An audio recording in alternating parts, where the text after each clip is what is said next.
Chers frères et sœurs, bon week-end et bienvenue à notre Rhapsodie des réalités du samedi 28 novembre 2020. Je suis la sœur Fabienne de Rion. Alors, nous allons lire notre verset, notre passage du jour. Il est intitulé Sa plénitude en vous. Oui, la plénitude de Dieu en vous. Alléluia, loué soit la parole de Dieu. Alors, Pasteur Chris Oyakhilome prend ce passage de Jean 1, verset 16.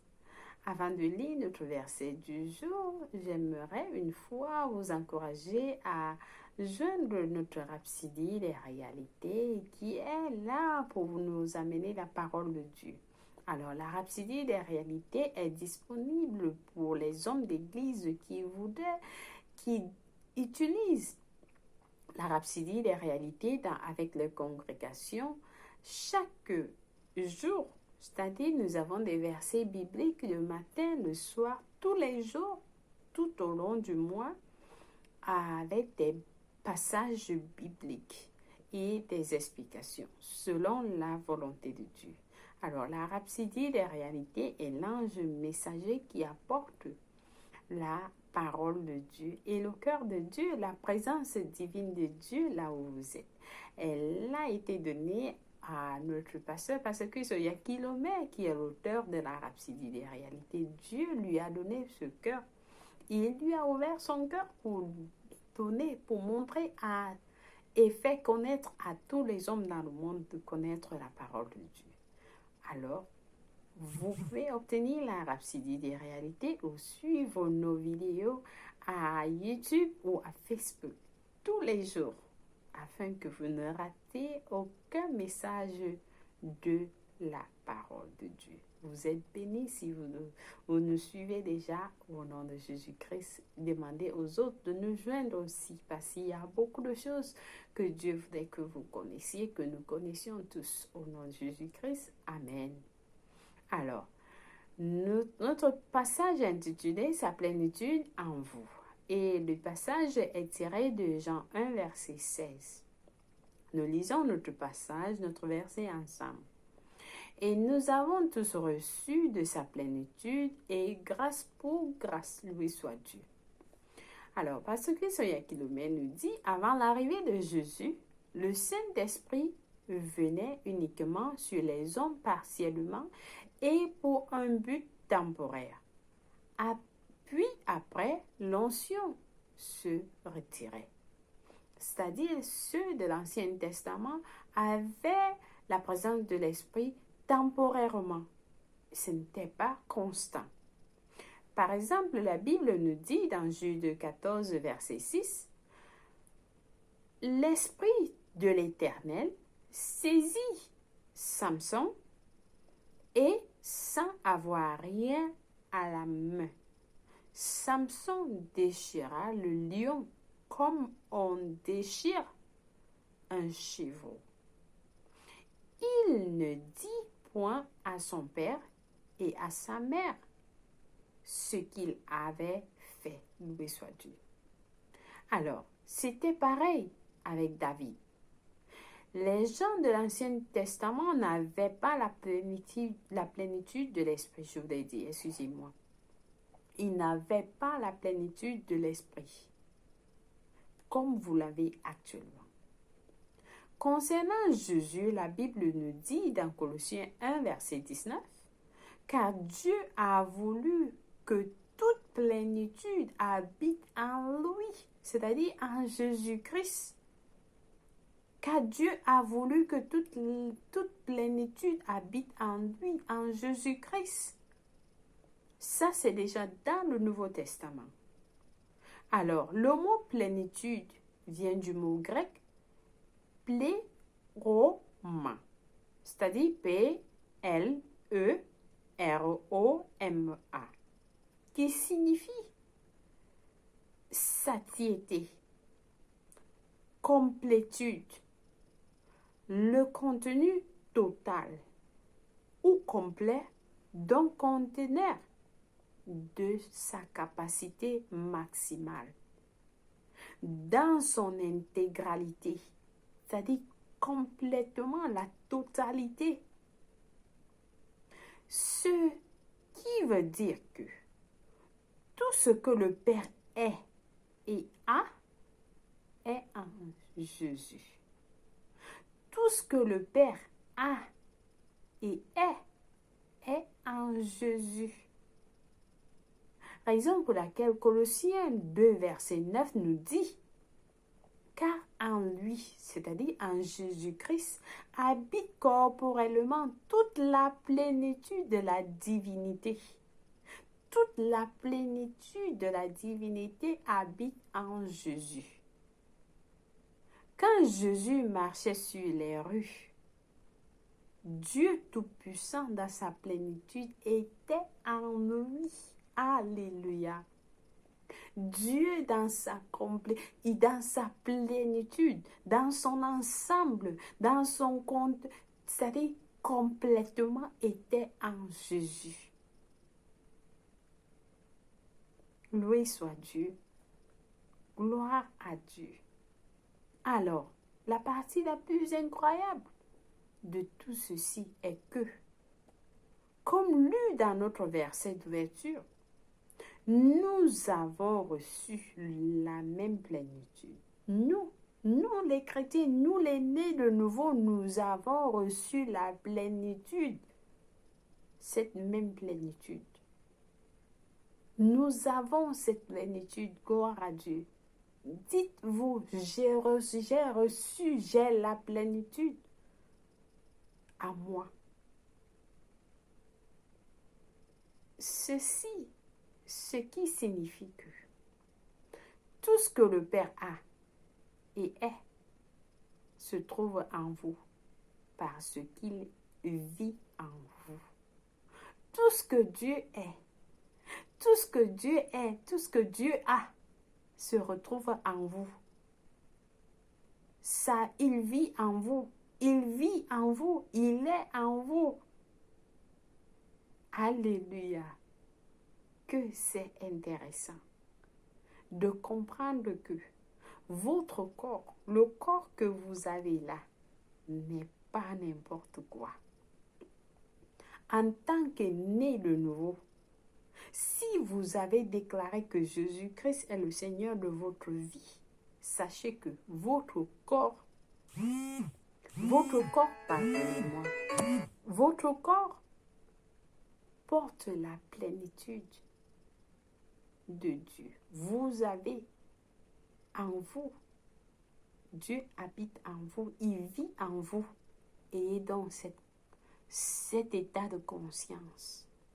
Ayez cet état de conscience, raison pour laquelle vous ne devez pas être malade. Vous ne devez pas avoir peur. Vous ne devez pas craindre quoi que ce soit. Colossiens 2, verset 10 nous dit: vous avez tout pleinement en lui, qui est le chef de toute domination et de toute autorité. Il n'y a rien qui vienne de Dieu qui est censé être en vous que vous n'avez pas encore reçu. Je reprends. Il n'y a rien qui vienne de Dieu qui est censé être en vous que vous n'avez pas encore reçu. C'est-à-dire tout ce qui est en Dieu, tout ce que Dieu a est en vous. Il n'y a rien qu'il n'a qui n'est pas encore, que vous n'avez pas encore reçu. Vous avez déjà tout reçu, chers frères et sœurs. Nous avons tout ce que Dieu a. Notre humanité a été supplantée. Votre humanité a été supplantée par la vie et la nature de Dieu. C'est surplanté là en vous. C'est la différence entre celui qui n'est pas né de nouveau et vous. Parce qu'il n'a pas ce que vous avez. Il n'a pas cela. Raison pour laquelle vous êtes appelés à partager ces vidéos. Que ceux qui sont encore là dehors, qui comprennent à quel point ce qu'ils sont en train de rater, ce qu'ils n'en ont pas, que vous avez, c'est pourquoi vous êtes trop tracassés de gauche à droite, parce que le diable connaît ce qui est en vous. Il connaît ce qui est en vous, alors il est là derrière vous pour vous tromper, afin que vous ne connaissiez pas ce que vous avez en vous en tant que né de nouveau. Alléluia. Loué soit Dieu. Donc, c'est la différence entre celui qui n'est pas né de nouveau et vous. Vous êtes un vase qui transporte Dieu, chers frères et sœurs. Vous êtes un vase qui transporte Dieu, votre corps. La définition des vases, qu'est-ce que ça veut dire? La définition d'un vase, c'est un contenu. Un contenu, c'est-à-dire vous avez un vase. Et ce vase, ça peut être une personne qui détient quelque chose, qui porte quelque chose, qui reçoit quelque chose, et spécialement quelque chose de non matériel. Le vase de grâce ou de quelque chose spirituel. Et c'est ce que vous êtes. Quand vous donnez votre vie en Christ, vous donnez votre cœur en Christ, le chrétien né de nouveau, qu'est-ce qu'il reçoit? Il reçoit la vie éternelle. Il reçoit la vie éternelle. Et cette vie est nature de Dieu. C'est ça qui est imparté, qui vous est donné dans votre esprit. Et vous devenez le contenu, vous devenez le vase. Vous devenez ce vase qui porte la vie éternelle, loué soit Dieu. Vous êtes ce conteneur, chers frères et sœurs. Vous êtes ce vase qui transporte, vous portez la vie éternelle. Vous portez Dieu en vous, chers frères et sœurs. Pourquoi est-ce que vous allez tomber malade quand vous avez Dieu en vous? Loué soit Dieu. Je vous encourage à suivre cette vidéo encore et encore, parce que ça va changer vos vies pour toujours. Il se manifeste à travers vous. Il manifeste sa vie, sa sagesse, sa grâce, sa justice, son excellence, sa gloire, sa perfection, parce qu'il vit en vous dans sa plénitude. Gloire à Dieu. J'espère que quelqu'un a été béni avec ce message aujourd'hui. Et c'est important de partager avec les autres ces vidéos. Depuis hier, tout le temps, ces vidéos, jusqu'à toujours, ces vidéos, ces messages sont des messages qui vont vous transformer, qui vont changer votre vie pour toujours. Loué soit Dieu. Nous passons directement à notre confession du jour en disant: je suis un vase qui porte Dieu. Christ en moi, c'est la gloire réalisée, la victoire assurée et la prospérité garantie. Il n'y a rien, il n'y a ni crainte ni confusion dans ma vie. Indépendamment des tests, des épreuves ou des défis qui pourraient venir à mon encontre, je suis un vainqueur et un champion pour toujours. Alléluia, loué soit Dieu. Nous avons des études approfondies dans 1 Jean 4, verset 4, Jean 3, verset 34, Éphésiens 3, verset 17 à 19.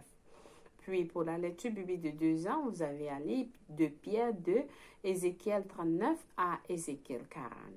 Par contre, pour la lecture biblique de 2 ans, vous avez à lire Apocalypse 3, verset 1 à 10, Osée 9 à 10. Loué soit Dieu. Nous passons directement à notre passage du salut. Si vous n'avez pas encore reçu Jésus-Christ, faites de Jésus-Christ le Seigneur de votre vie, c'est le moment de le faire. Et vous allez recevoir cette plénitude dont vous avez entendu parler en vous. Alléluia. Nous prions en disant, fermez vos yeux et priez de tout cœur. Et nous disons, ô Seigneur Dieu, je crois de tout mon cœur en Jésus-Christ, le Fils du Dieu vivant. Je crois qu'il est mort pour moi et Dieu l'a ressuscité des morts. Je crois qu'il est en vie aujourd'hui. Alors je confesse de ma bouche que Jésus-Christ est le Seigneur de ma vie. Par lui et en son nom, j'ai la vie éternelle. Je suis né de nouveau. Merci Seigneur d'avoir sauvé mon âme. Je suis désormais un enfant de Dieu. Amen. Loué soit Dieu. Si vous avez prié cette prière, je vous rassure, Dieu vous a écouté et vous êtes la bienvenue dans le royaume. Que Dieu vous bénisse et les anges célèbrent votre arrivée dans le royaume. Alléluia. Amen. Chers frères et sœurs, merci une fois de plus d'avoir suivi notre Rhapsodie des réalités du samedi 28 novembre 2020. Je vous souhaite un bon week-end et que Dieu vous protège et vous conduise dans tout ce que vous avez planifié de faire pour le week-end. Au revoir. Bye.